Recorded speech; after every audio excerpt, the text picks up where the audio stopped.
Hello listeners, Jordan here. I just want to let you know that you can listen to Nighttime early and ad-free on Amazon Music. Include it with Prime.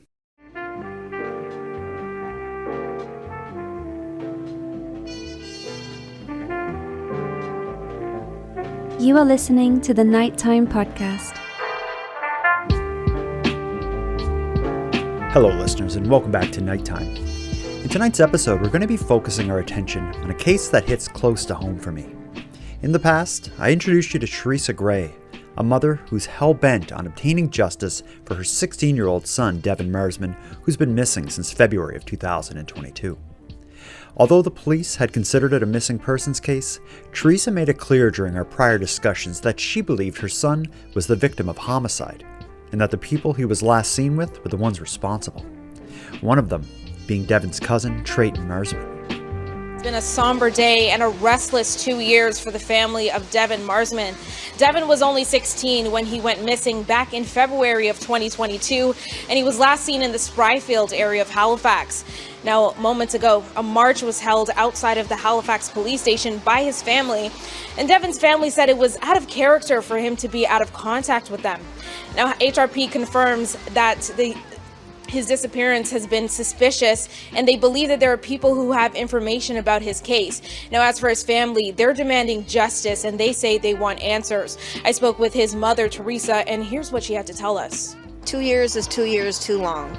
I don't understand. Like, if they know where Devon was and they know who he was with, it shouldn't be 2 years, you know? I'm almost to the point that maybe we should have new investigators.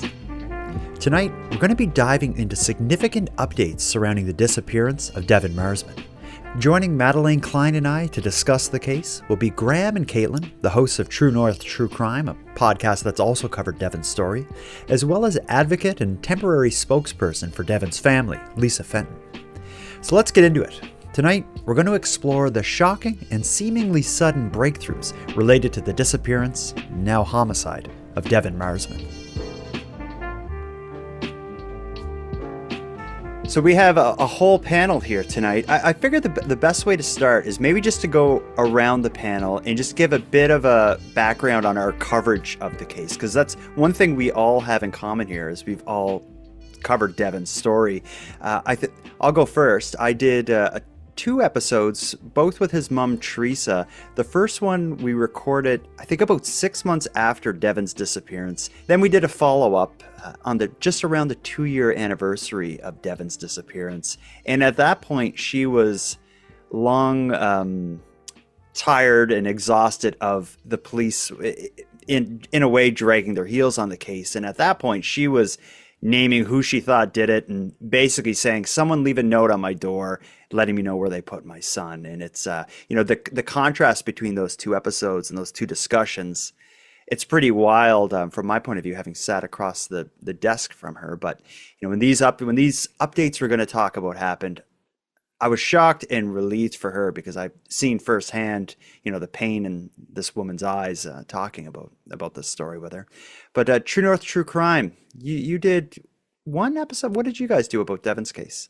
I believe it was the one episode we had been reached out to by members of the Facebook group, because at that point the Facebook group was, it was full steam ahead, and they wanted as much coverage as possible. And so members of that group were able to get us in touch with Theresa. We did an interview with Theresa, and then we, we really, for our episode, we really dug into the timeline is where kind of we ended up with our focus. The inconsistencies of Treyton's statements. At that point, too, when we got a hold of it was when the taxi driver's statement had come out. And that taxi driver's, I think that was the linchpin that actually led to everything that we're seeing in the last couple of days, because that statement that and for those that don't know or are just catching up, the taxi driver was able to say, I dropped Devon off at 17 Gala Court and watched him walk in.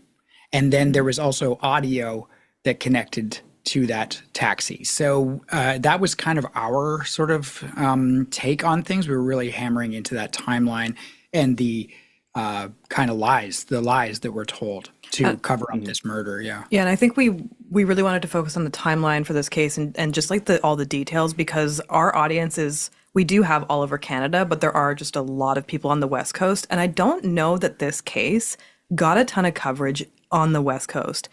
It was obviously huge in Halifax, but like even in the last few days, as there's been new information that's come to light, it has not made any of our newscasts at all over here. Really? BC, at all. Okay. Nothing. Yeah.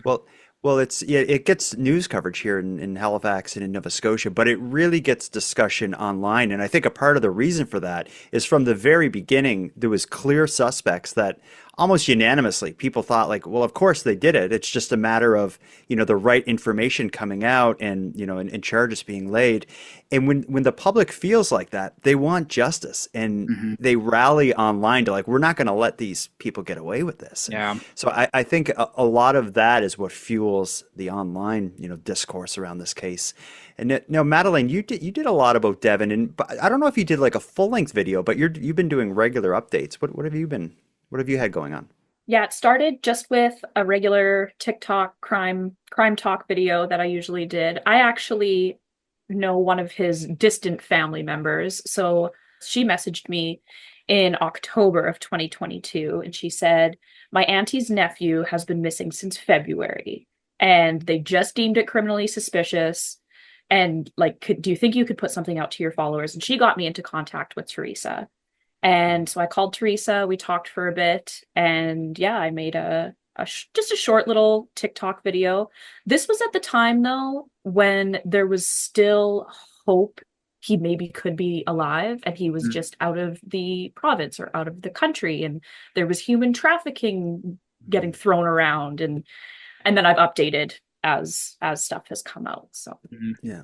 Isn't it interesting that all of us, despite doing everything separately, all of us were in touch with Theresa, which just shows how much of her time and energy she put into this, into just talking to random people like us to get the word out. So it's, and I think we also see that online where a lot of the conversation is people doing this for Theresa to help her get justice, where she is, she is the face of the family, so to speak, where she's the one who's, putting herself out there. And I know when I met with her, in a lot of ways, she reminded me of my mom. Yep. Looking at, Devon just reminds me of a lot of people I knew. And I know a lot of teachers that taught or know Devon, and unanimously, they said, like, we know when a kid's troubled, Devon was a good kid.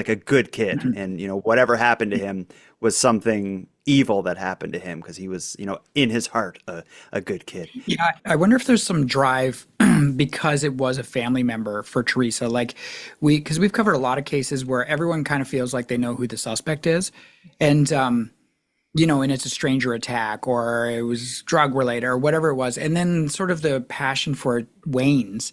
Whereas like, I didn't feel any wane of this passion from Theresa or from that Facebook group or from the people in the community in Halifax, because I feel like everybody knew who it was and it was loosely family.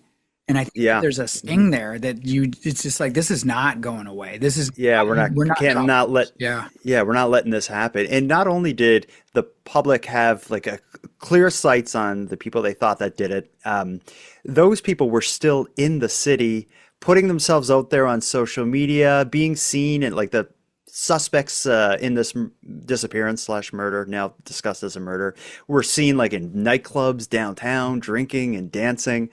And whenever something like that would happen, photos of them at a bar would end up online and people would again be enraged. Like, where is Devon? And he's, this guy's at the bar drinking. And, just the sense of injustice. People did not want them to get away with this. I thought when I first met Theresa, again, like maybe 6 months after Devon's disappearance, I thought it was just a matter of days or weeks before somebody said the wrong thing and arrests were made. I did not think it was going to be 2.5 years later almost before the wheels of justice really started turning. Now, Graeme and Kaitlyn, you talked a lot about in your piece about the actual timeline and going through like the nuts and bolts of it. What were your thoughts on the solvability of this case, leading up to last week's developments? Graeme and I differ on this. It's funny. I was surprised it took as long as it did to be honest. Like I thought, like much like yourself, I thought maybe 6 months to a year, especially like because of the Facebook group and everything that was going on, and everybody kind of named names. And so we all kind of knew who was there that night. And I thought to myself, these are a bunch of young people who did something bad, allegedly. And how are they all going to keep this secret? This is something that, one person would have a difficult time keeping to themselves. But now we don't know exactly how many of them there are. We know that there have been 3 that have been arrested so far. And so it requires 3 people keeping the hugest secret you could potentially keep, right? So I thought it was a matter of time before somebody cracked. But Graeme thinks that, he thinks that this is kind of the timeline that he... Yeah, I think this was actually fast.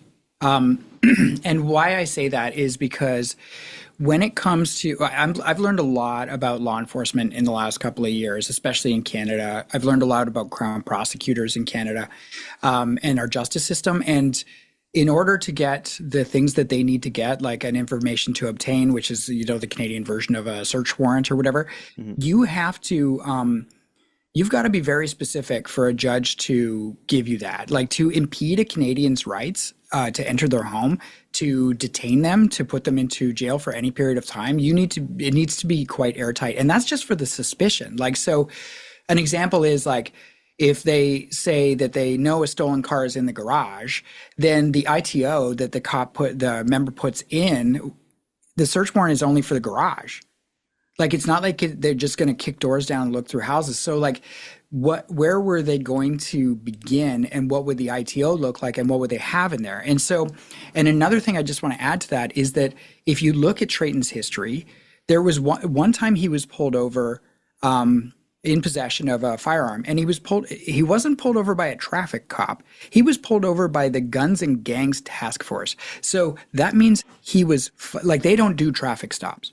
That means that they followed him and they knew exactly what was in his car. And what I know about those types of major crimes investigators is they move slow. Like, it feels slow to us, but they move slow. So they're not going to because if they mess it up, then that's it. It falls apart. The crown falls apart, everything falls apart, and the case doesn't go forward. So I feel the pain of people who wanted like this to happen like immediately, but it's just, I think that 2 years is actually kind of like, that's Canada.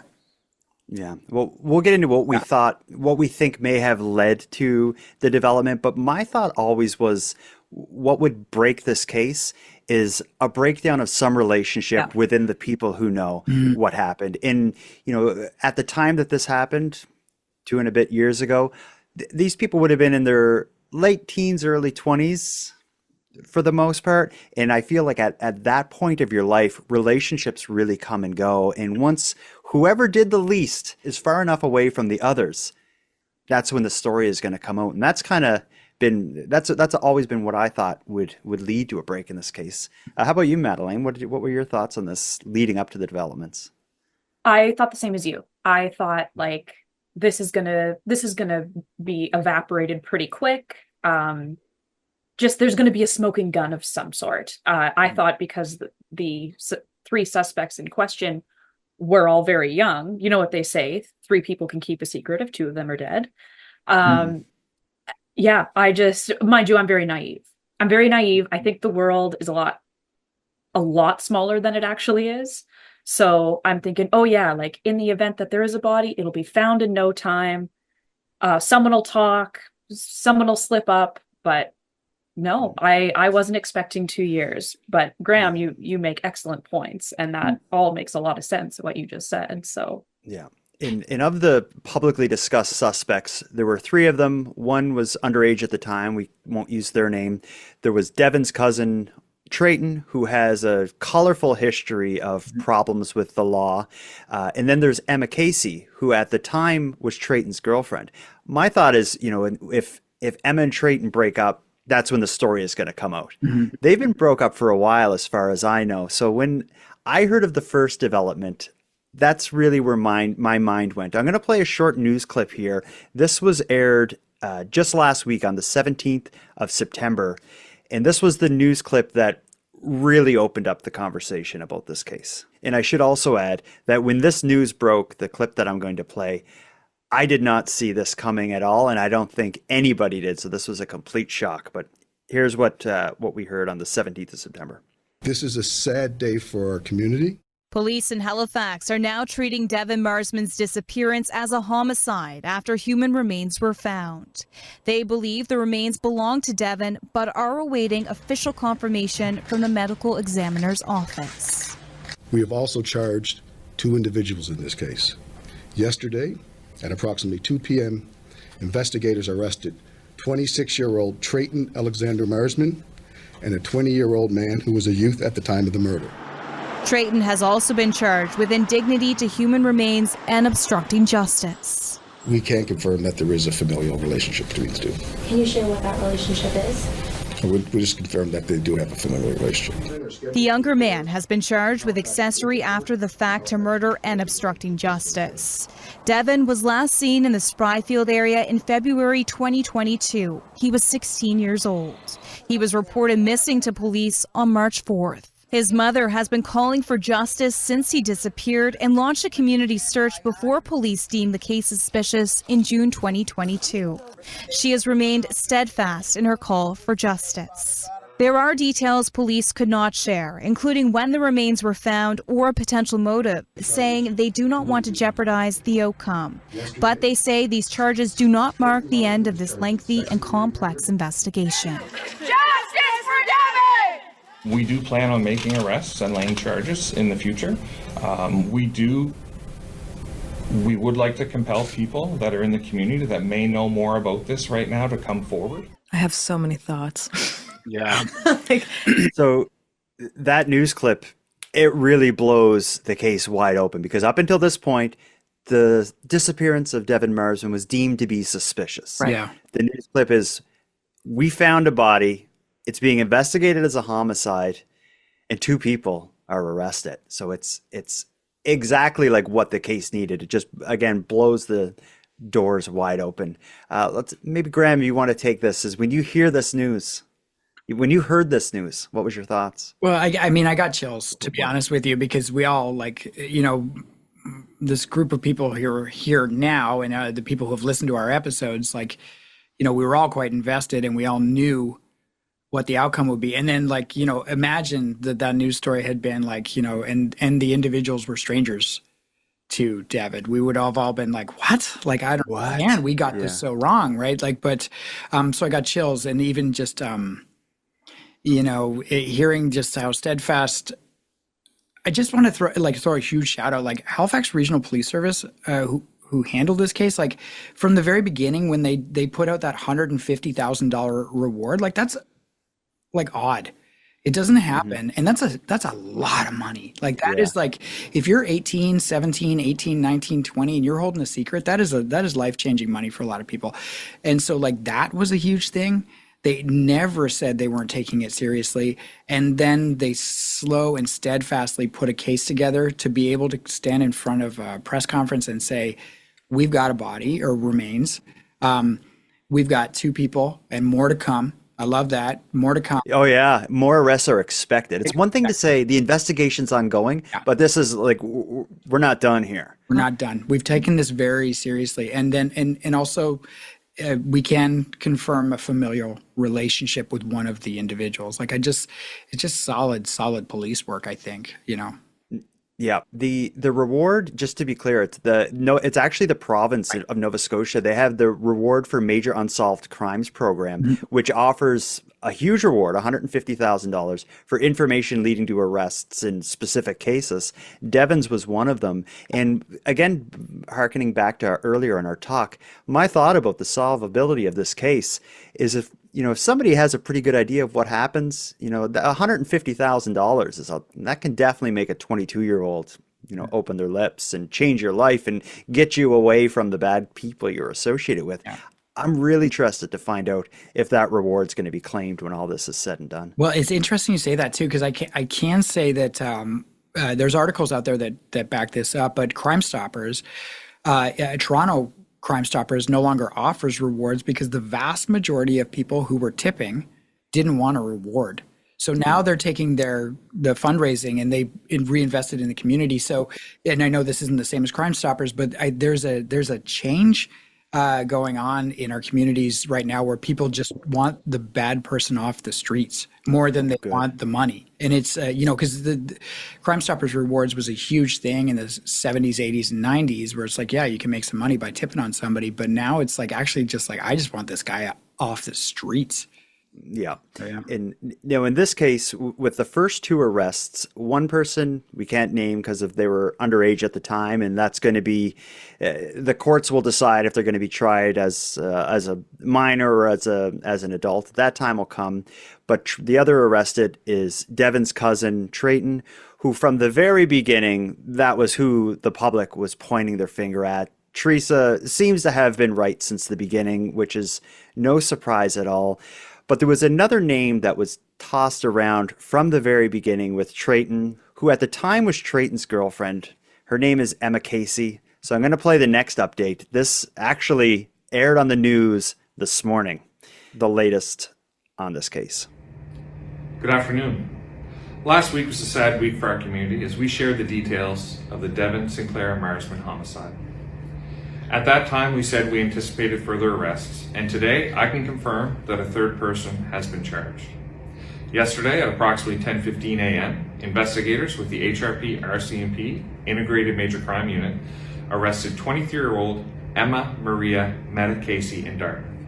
Casey is charged with accessory after the fact to murder, indignity to human remains, obstructing justice. Emma Casey will appear in Halifax Provincial Court today to answer to these charges. Similar to the arrest last week, there's little more we can share at this time about what led to these charges. These details are now considered evidence and in front of the court. And further to that, the investigation is still ongoing and further arrests are anticipated. Investigators believe there are people who have information who have not yet spoken to police, so anyone with this information is asked to call police at 902-490-5020. We will continue to provide updates as there is more information to share. And we know that each new piece of information can be triggering for Devon's family, friends, and our entire community. Please take care of yourselves. Thank you.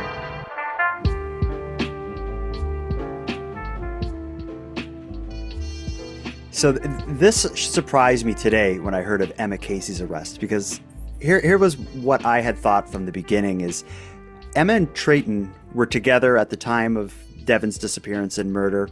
They've since split up. As far as I know, Emma Casey has a new boyfriend and for the most part is like separate from Treyton and his group of people. So I thought, when I heard Treyton getting arrested, I thought it's probably that other girl that Emma Casey was, went to the police. Yeah. But if that was the case, I don't think she would be charged. So I think maybe my gut instinct from the beginning is wrong. But at the end of the day, we have two of the people who were associated with Devon's disappearance from the very beginning. That entire Facebook group were calling for the investigation and the arrest of will now face justice. And when you look at what they're charged with, that alone tells a bit of a story. Treyton has the charge of second-degree murder, but the others, their charges are obstruction of justice, indignity to human remains, and accessory after the fact, which would imply that the police version of what happened is Treyton did it, the others helped him cover it up and have been lying ever since. Seems fairly cut and dry, but I guess all those details will come out. Yeah. Well, I do want to specify that it was Treyton who was charged with the indignity to human remains, as well as Emma, but the 20-year-old was not charged with that. Which is fascinating to me, and that tells a story in and of itself. It's like, what evidence do police have that ties just the two of them to the indignity to human remains, whereas the minor at the time isn't? Mm-hmm. And and I know the public is going to agree. Anybody who's like listening to these news articles or the news briefings is going to have questions of like, how do they know this is Devon? Because again, it's gone to the medical examiner. So that tells me that these remains were located somewhere that leads them to, you know what I mean? That they can make a call. Yeah. And there's just so many questions here. Well, I also don't think that they would include that they found remains and believe them to be Devon's if they weren't damn sure. Yeah. Oh, Yeah. Like they wouldn't just include that. No. And also 2.5 years later, the Halifax police aren't just walking around in fields looking for Devon anymore. Like something led them directly to where they expected a body to be, and they found a body. And, they're waiting for the medical examiner to make the ruling, which I'm surprised it's taking this long. Yeah, I'm wondering if there was possessions that were there. Clothing. Yeah, clothing. Yeah. And I'm not quite sure. I might be wrong, so I don't want to get this wrong. But he was using an iPad that night instead of a phone when he called the cab on an iPad app. And so I'm like, and he used a fake name. So weird. Yeah. I'm excited for the trial to see what the actual story the police have is. But, Devon, what surprises me is his size. He was 100 pounds, just a little over 5 feet. He's like not much bigger than my 12-year-old. He's like a little guy. It's the same size as me.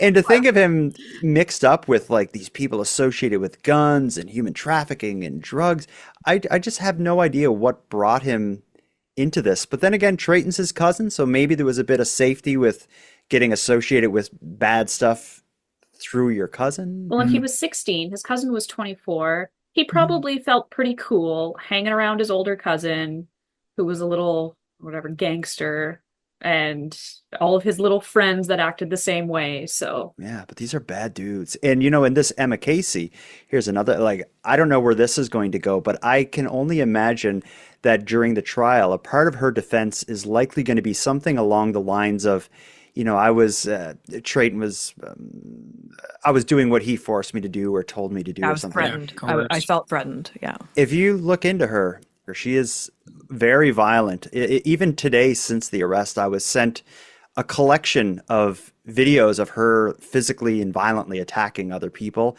Anyone who follows this case online, that won't be a surprise to them.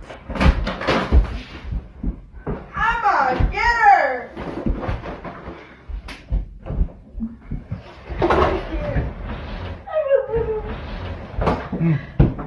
This is a group of violent, vicious people that were associated with Devon's last known night. So I think when the story actually comes out, it's probably going to be a lot more brutal than a lot of people will be expecting. Mm-hmm. But and younger guess ages too. They were like sort of like burgeoning criminals. Like they, you know what I mean? They were a burgeoning syndicate of people engaging in crime and violence and guns and drugs. And they had their own little, like their apartments and stuff. There was 2 apartments that, we keyed into on this particular night. There was the one in Clayton Park and then the one in Spryfield, or I think Galacourt's in Spryfield. And so, so we have these people who are all in that 18, 19, 20, 21 category. So they're, I would say new to adult crime, but like explosively so. Yeah. Well, I think that age, that's a terrifying age to me, because it's like you're old enough to actually get into trouble, but you're still young enough to be stupid and reckless. And I think there's a bit of that. And you mentioned the place in Spryfield. I know there was a police search of that property very recently, like in the last 2 or 3 weeks. So whatever is happening in this case is something that came on very quickly. I can only imagine it had to do with someone coming forward. I think it was who it was. I think it had to have been a tip. It had to have been for 2.5 years later for, the temperature to rise this suddenly. Yeah. I think it was a Mr. Big Sting. Mm-hmm. Oh. I think they honed in on Treyton and got him to brag one night about what he did. Well, I can only imagine though, the people, like if Treyton and the others are guilty of this, they have like an army following them around, hanging up posters, accusing them of it, on the news, on podcasts, on TikTok videos, mentioning them. I'd be shocked if they would be stupid enough to say anything to anybody. I think it's going to be someone. I do really want to say, like, these guys these people, this group they're not criminal masterminds. These are young people who are dumb. are dumb. Yeah. Well, and I don't even know. just Let's call a spade a spade. Yeah. But the amount of arrests that Treyton had already had too, like, it does lend to the fact that he was A, very violent, B, very connected, but also like not good at not being arrested. You know what I mean? Like, he has already racked up quite a bit for a 26-year-old. And was seen as by a lot of people as like public enemy number one. I was in Walmart one time and I saw him walk by, and out of the corner of my eye, I recognized him right away, and I was just like, "Oh shit!" And I saw other people eyeing him too, like, "Oh, that's the murderer." That's the perception people have here, and he's just walking like coolest guy in Walmart. Like these. see, and that's why I think he's dumb enough to brag about what he's done, his illegal activities that have gone. Well, and it looks like Emma Casey was quite loud on social media, and I admittedly did not closely follow this Facebook group for a while, just because it was a lot. But I was just looking back today at, like, there was a post from 2023, like from an anonymous member, really bringing up Emma Casey and like all the things that she had done and what a bad person she is, and like that it's only a matter of time. And now everybody's kind of gone onto her page saying like, how's jail? Like people are quite, aggressive towards these people, and like fair. I would be. And people on the internet are ruthless. Yeah. Everything leading up to, even like during, I updated when the arrests were made, and someone on my TikTok tagged her TikTok and said, "You're next," in the comments. Wow. Oh, wow. Yeah. Oh, before her arrest. Yeah. Yeah. And then after Yeah. her arrest today, I was looking at the comments, and someone said, "I haven't heard one good thing about her." And someone replied to that comment and said, "That's because there isn't one good thing about her." Oh my Just goodness. like, oh my God. Speaking of the online discussion, maybe we can weigh in on the effect of the publication ban. One of the people arrested was underage at the time. They're now an adult, but because they were underage at the time, they're protected by the Youth Criminal Justice Act, which prevents them from being named and identified publicly. A lot of people are very upset about that. I'm of a different mindset. I don't like it, but at the same time, I think it's for the courts to decide if they should be tried as an adult or as a minor, given their age at the time. I think, like, I'm of the mindset, let the courts do their thing and then we'll go from there. Whereas people now, a lot of people, they feel like they're being a hero by like naming him like online. his name is on there. And it's like, yeah, it does no one any good. Most people following this case will know who it is, but writing their name is only going to cause harm for the people who want justice. I've heard that if people are naming him online or whatever, it could affect the trial and they could just throw the case out. Is that true? That sounds, to throw it out altogether is like, that sounds kind of dramatic to me, just for someone naming him. But yeah, that would sound dramatic, but it could definitely give his lawyers a leg to stand on when asking for some kind of special conditions or special privileges or something like that. Like, I think people should just back off and let all that happen, because it's not going to do any good by breaching the publication ban. For one, it will expose people to liability and you get in trouble. That's one side of it. But why give their lawyer a reason to ask for insert special privilege here? Yeah, that's true. I think a lot of this was of their own making, to be honest with you. So what'll happen is when a case starts as a missing, it's fair game who the person was hanging out with. Like, you can say literally, like, they were hanging out with these 5 people, right? One of the most famous ones was Jasmine Richardson. She was 12 years old or 13 years old when she murdered her parents, and she was the youngest multiple killer in Canadian history. And so she was missing. Yeah, she was initially missing. Initially missing. Police came into the house. She was missing.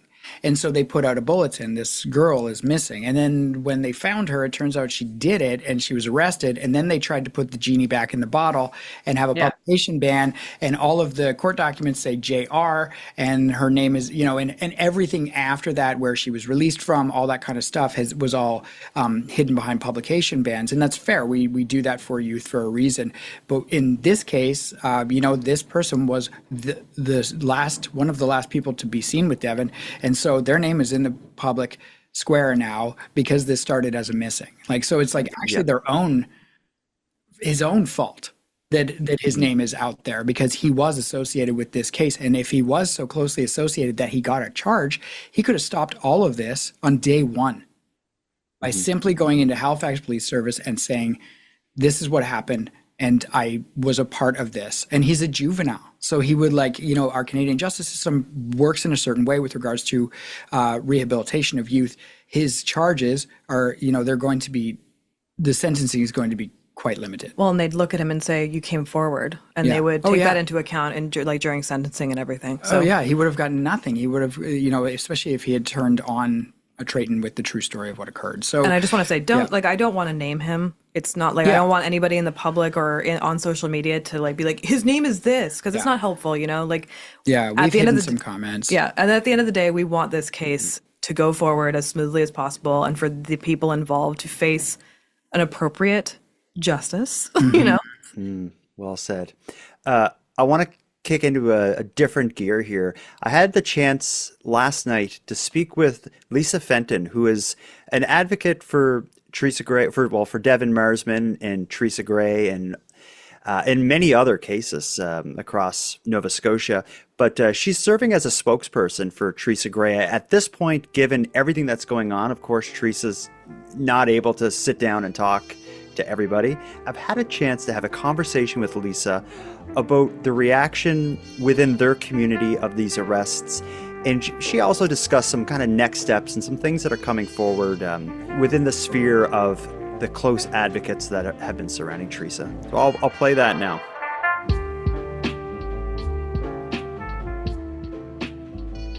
I volunteer for a group called Wings of Mercy, which is a national nonprofit that is, it helps families with missing loved ones after the police have stopped providing resources.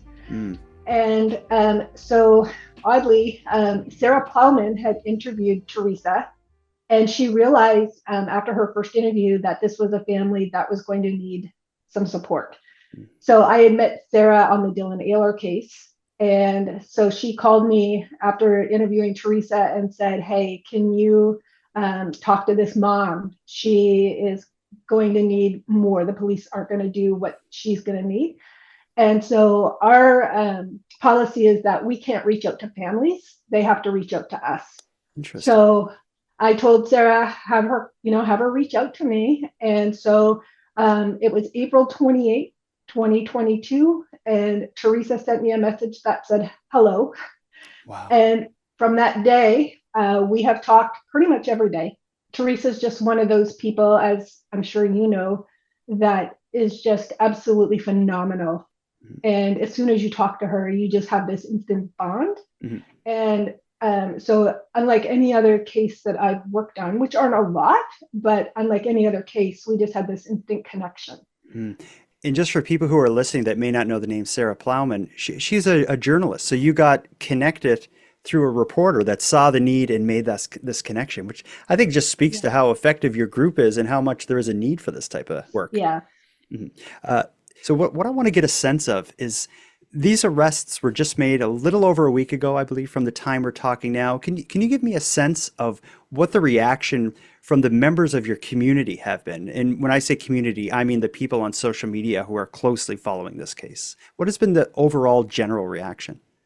So we had a following of about 6,000 people in Devon's Facebook closed group. And then we have an open Facebook page and we have an Instagram page. And of course, the people in that group who were following it were losing their mind. I mean, they were finally justice for Devon. They have a lot of questions, as do we all. But in that less than a week, we've had about 1,300 people join the group.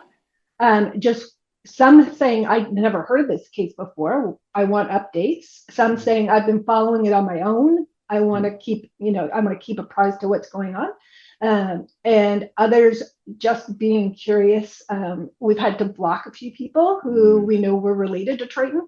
But overall, the support has been absolutely phenomenal. People are saying we need to name the basketball court after Devon. We want to have a mural painted of Devon. Now that he's found and arrests have been made. There's this sense of relief and frustration and anger, but mostly just, thank God, 936 days. But finally, it happened. Yeah. And to the public, this seems to have happened out of nowhere. Like you're on the inside of this. Was it the same way to you? Was this a shock? It really was. I mean, we knew who it was, but we kept thinking the police weren't doing anything. Like we were so frustrated, and we were thinking, why aren't they doing anything? We know who it is. And then I was away, and Theresa sent me a message and said, call me. And so I called her, and she said, they made an arrest, and they told us not to say anything. And within 15 minutes, it was public. Okay. Like it happened so fast. And we don't know how or why. Like we don't know what led to this, but we're so thankful it did. We don't know if it was a tip or whether they just put it together. But we're so grateful to the Halifax Police Department. We're sorry for all the bashing we did. But it did happen so fast. I mean, it took 936 days, but once it happened, it was just yeah. Now, you mentioned you talked to Theresa as the arrests were being made, or as at least as the word was coming out publicly. About a week has passed since then, and I know you've been in contact with her regularly. What is your sense of how Theresa's handling this and her family? Like, I imagine it must be, actually, I can't even imagine what this must be like, because like we've said, I sat down with her twice before and saw a mother hell-bent on getting answers and justice for her son. Now that this is within reach, how would you describe her reactions? So we had lunch on Friday. She came here. A really good friend of hers brought her here. I would say she is relieved, sad, frustrated, angry, everything, all of those emotions, but I would say absolutely relieved. And she went to the first court appearance, and she said that Treyton came in and he put his head up and he looked at her, and she mouthed words that wanted to say, for the 2.5 years, I hope you rot in hell. And he looked down and didn't make eye contact again. So she is going to be there, and she's going to watch both of them through the entire trial. I bet. And now we say both of them. Now, it's no secret has been made that there are 2 arrests. One of the people arrested cannot be named due to the effect of the Youth Criminal Justice Act. They were underage, or said to be underage at the time that the crime occurred. You're closely involved in all the social media discussion. How hard has it been to avoid people naming this person and possibly exposing themselves to liability for breaching the Youth Criminal Justice Act, or possibly ruining the case against this underage person, or this person who was underage? Like, how much of a battle has that been? It's been a challenge. We totally understand the anger and the frustration people have with wanting to name him and knowing that he's not a juvenile now. And the fact that his name had been out there before, but because we will not take a chance on ruining this trial, we cannot allow, at least on our platforms, we cannot allow that to happen. So we have 4 admins who are being very vigilant and making sure that we're trying to take down any past names, pictures, anything we can to make sure that that's out there. You provided a great tip for how to set different restrictions on the social media platforms to make sure that names aren't there. So we've put those in place, but it has been a real challenge and a real battle. People are up in arms about the way, things happen with juveniles right now, and we totally get it, and we agree, 100%, we agree. But we can't fix that right now. Yeah, now's not the time for that battle. Yeah. Right. We will try, and we hope that the judge will change his mind and try him as an adult. And we will definitely advocate for that if we have an opportunity to do that. But for now, we just have to do our due diligence and keep his name out of there. One thing that's been discussed over the last few days, and something I shared on my social media, is a GoFundMe that I believe you're the one behind the GoFundMe that has a plan to raise funds to benefit and support Theresa through this. Can you talk a little bit about the GoFundMe and why this is necessary? And the reason I ask is I know a lot of people listening want to get involved and help her and support the pursuit of justice for Devon.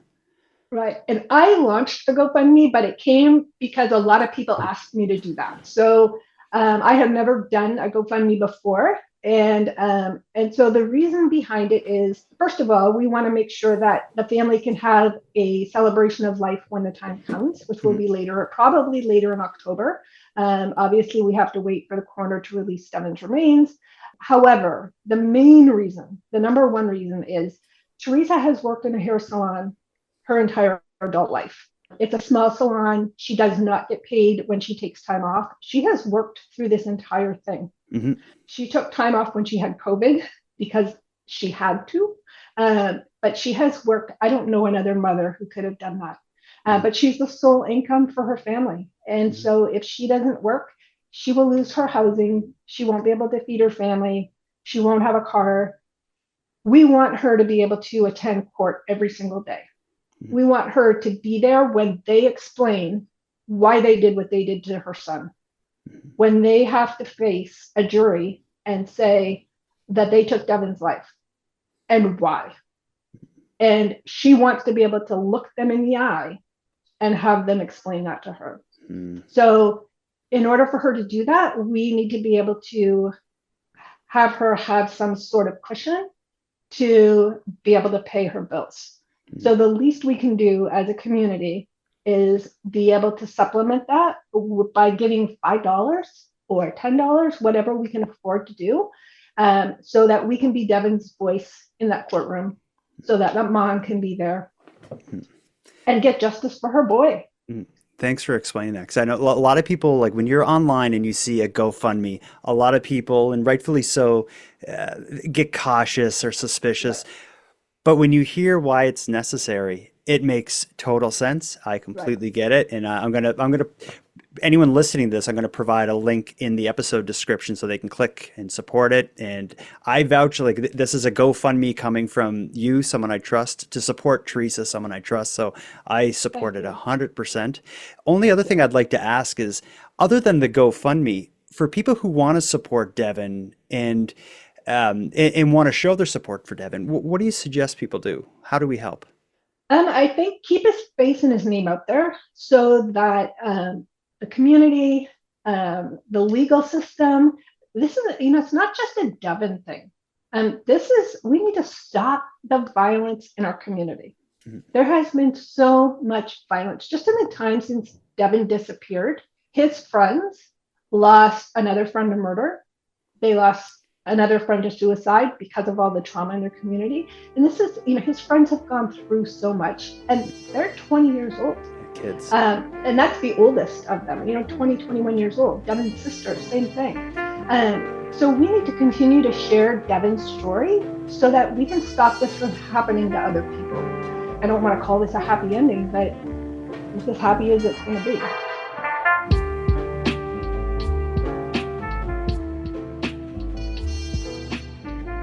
Lisa Fenton's an amazing spokesperson. I think she did a great job of handling, kind of catching us all up and giving us a sense of what's happening behind the scenes. What's your biggest takeaway from hearing that, other than the fact that it's slightly out of date? A lot's happened in the last day. I know, it's been crazy. Well, first off, thank the universe for people like Lisa who take, I know Theresa has been involved for the entire time that Devon has been missing. But, in times like this where so much has happened, it's totally understandable that she just can't be the public facing spokesperson right now. So thank you to Lisa for taking on that role. It's not easy. And I think she really drove it home at the end there, where it's like, we need to remember this is a 16-year-old boy who is dead for reasons that we'll never be able to comprehend. And even when it comes out in the trial, whatever reason that or motive that they think they had, it's going to be senseless. It's just the fact that this person doesn't get to experience the rest of their life. They died when they were 16. And I know when I was 16, I was making bad choices. Mhm. And- Certainly. Terrible And- decisions. Yeah. Yeah. And- I was surprised to hear the way Lisa connected with Teresa. So Lisa's a member of a group called the Wings of Mercy, which is a volunteer like advocate They're organization. fantastic, by the way. Yeah, but it was a journalist who was interviewing Teresa for like a mainstream media kind of article, thought, there's a connection I could make here with this, volunteer group could support this person. And I think it's pretty beautiful that, that connection was made and has worked out to this extent, because Lisa's been a part of this case from when I first met Teresa, behind the scenes supporting her and running social media and whatnot. And yeah, I think that also speaks to the fact that they're just in this country right now, there are not a lot of victim services available to people like Teresa or other parents of either missing people or victims of violent crime. There's not a lot of supports for them. They don't know where to turn.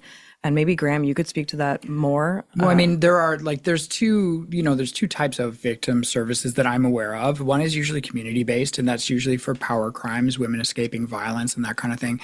And then there's police-based victim services, and they do great work. Like they really do. They get people the funding that they need. They get them counseling and stuff like that. But they are a catchment, right? And so what do we do with regards to like the long-term care that people are going to need?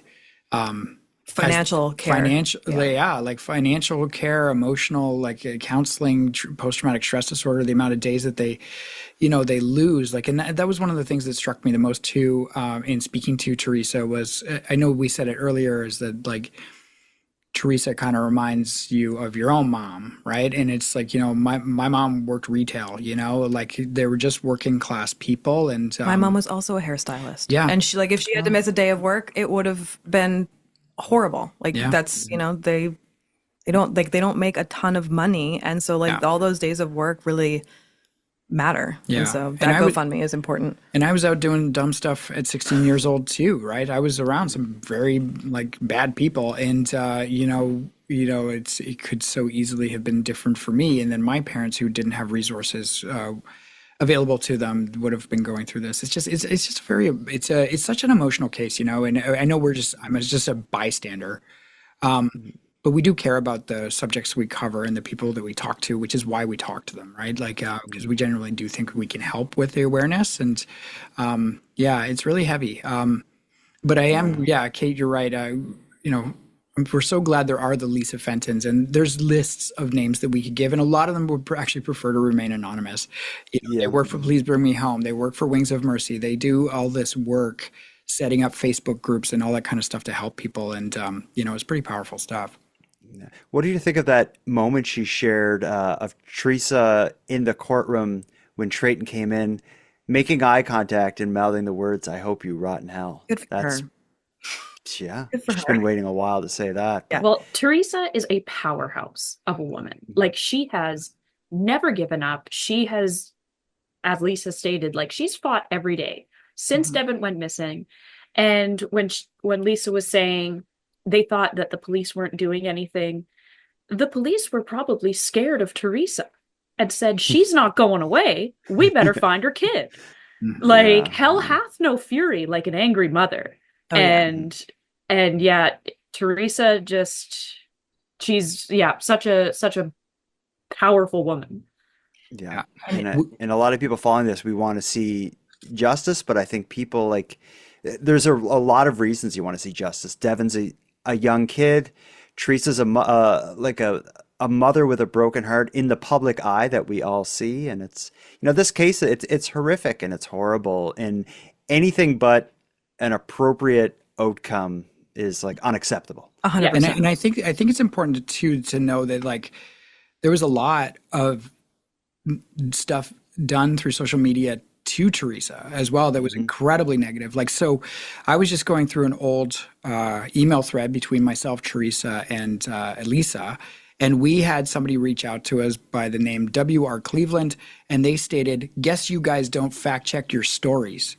And so I sent that to Lisa and Teresa and said, "Hey, just so you know, we're starting to get some trolling." And they knew immediately who the person was, and the person is related to Treyton.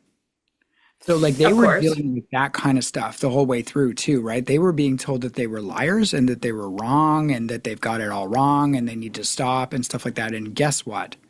they weren't wrong. You know, so it's like it's the double indignity, I think, too. Yeah. You know.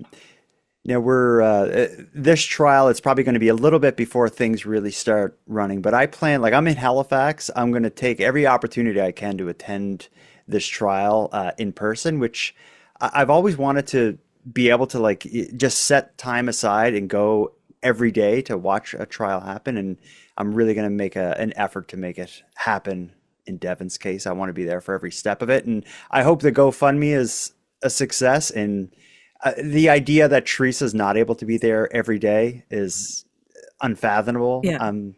That can't happen. Yeah, we got to. I know it's early, but do we have a date or? There are dates of court appearances. Well, and they said there's more arrests to be made too. Like we don't even know Right. the scope of this yet. I don't think. Like I think we're gonna be surprised. And they've got, after the charge, they've got 30 months on a murder. So it's the Jordan ruling with regards to when a trial needs to have reached its not 18? its end. It's 18 to 30 months. Okay. So I think 30 is when you're dealing with like major crimes, and 18 is more like drug trafficking or whatever. Yeah. Okay. So it's going to be a while from now, but I think the investigation, like this is all just, the fire is lit under it now. And what I think is probably happening behind the scenes is all three of these people arrested are probably beginning to point the fingers at each other. And I think, when I can't even imagine what's going on. They are slam dunking each other under the bus. Yeah, they're pointing fingers at each other. And this is the other interesting thing about, I think, both of the police press briefings is at the end they said, we believe there are members in the community who know more information than they have let on. And I think if you read between the lines of what they're saying, it's like, we know that there are other people involved here. It's time for you to come forward because you're going to get thrown under the bus and we already know who you are. Yeah, you might be next. So we have your name already. Yeah. Yeah.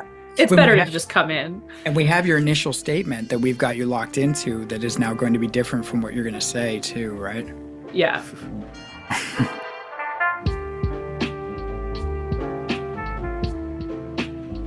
I want to thank you for joining my guests and I for this episode of Nighttime. Now, I'm going to start wrapping this episode up, but before I do, let me end with some thanks. First, a huge thanks to Madelayne, Graeme, Kate, and Lisa for spending some time with me and with you, the listeners of Nighttime. I'd like to remind you again about the GoFundMe that Lisa described. If you have the ability and the interest, I've added a link to where you can support the fundraising goal in this episode's description. Additionally, I've added a link to the Facebook group related to seeking justice for Devon. Next, I want to thank LJ from the Dystopian Simulation podcast, who provides my intro and outro voiceovers, and Monty Data, who provides the music for this episode. And then lastly, but most importantly, a massive thank you goes out to each and every one of you listening to Nighttime, as without your interest and your support, this show would be as pointless as it would be impossible. Now, on the topic of support, let me thank the newest subscribers to the premium feed, Don, Dave, and Jennifer. I appreciate you. And for anyone else who'd like to support the show, you can do it in a variety of ways. First of all, a premium feed subscription costs just a couple bucks a month, and that money funds the creation of new episodes. But the premium feed will also give you those episodes 2 days early, give them to you ad-free, and give you access to a full back catalog of Nighttime episodes. If you're interested in going premium, you can do that right now at nighttimepodcast.com/subscribe. And if you don't want to go premium, but want to support the show, you can do that by simply sharing this episode on social media and telling all your like-minded friends why they should listen. And if anyone out there has any story ideas, wants to give feedback on the show, or have any thoughts, theories, or opinions on Devon's case, I'd like to hear about that. You can reach me at nighttimepodcast.com/contact. I'm excited to hear from you. Now, until next time, take care of each other, hug your loved ones tight, and let me know if you see anything weird. The Nighttime Podcast is written, hosted, and produced by Jordan Bonaparte.